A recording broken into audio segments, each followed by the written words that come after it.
Welcome to Eagle Health. I am Dr. Prasad Vannam Reddy, a neurosurgeon, pain, spine and brain specialist. నరాల సమస్యలు అనేది చాలా vague ప్రశ్న కింద వస్తుంది. అది నరాలంటే చాలామందికి కొలోకియల్ లాంగ్వేజ్లో బ్రెయిన్, స్పైనల్ కార్డు, ఈ చేతుల్లో కాళ్ళలో వెళ్ళే నరాలు కూడా వస్తాయి.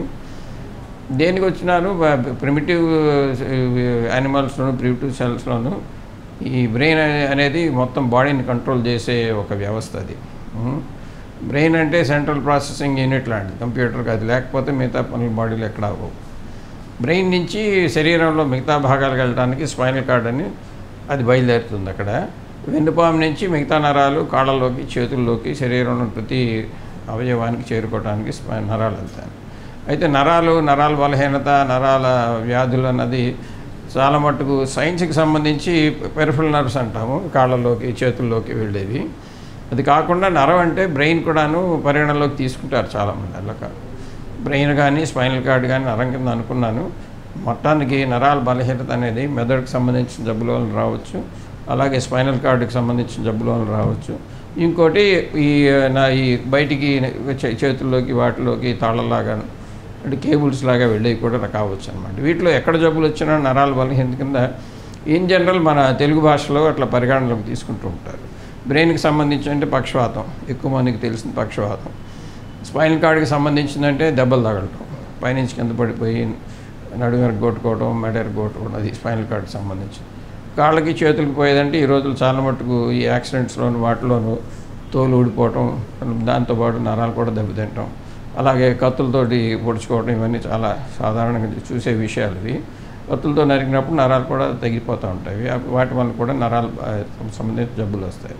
అలాగే శరీరంలో మిగతా చోట్ల వ్యాధులు వస్తాయి. అట్లా ఏది షుగర్ వ్యాధి, డయాబెటీస్, హైపర్ టెన్షన్, బ్లడ్ ప్రెషర్కి సంబంధించిన రక్తపీడనం, అట్లనే కిడ్నీలు పాడైపోవటం, వీటన్నిటి వల్ల ఏంటంటే ఏదో రకమైన ఒక రసాయనం, ఒక కెమికల్ శరీరంలో అధికంగా ఉండిపోవటం వలన అది అట్లా పోయి మిగతా రక్తనాళాలతో పాటు నరాల మీద కూడా పేరుకుపోతాయి అన్నమాట. ఇప్పుడు కిడ్నీలు పనిచేయకపోతే యూరియా ఎక్కువైపోతుంది శరీరం. యూరియా ఎక్కువైపోయిన తర్వాత దానికి సంబంధించిన డిపాజిట్స్ అంటే మంచిది కాదు, చెడ్డ డిపాజిట్లు పోయి నరాల మీద పట్టడం వల్ల కూడా నరాల బలహీనత వస్తుంది. అట్లానే షుగర్ జబ్బు ఉన్న వాళ్ళకి చాలా కామన్ కంప్లైంట్ ఏంటంటే కాళ్ళు మంటలెక్కడం, చేతులు తిమ్మిళ్ళెక్కడం.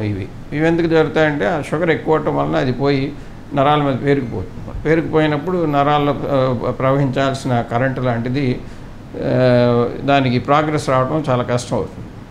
ఎప్పుడైతే నరాలకు వెళ్ళాల్సిన కరెంటు కానీ ఆక్సిజన్ కానీ వెళ్ళటం ఆగిపోతుందో అప్పుడు ఈ తిమ్మిలు రావటం, మంటలు రావటం, సూదులతో గుచ్చినట్టు రావడం జరుగుతుంది అన్నమాట.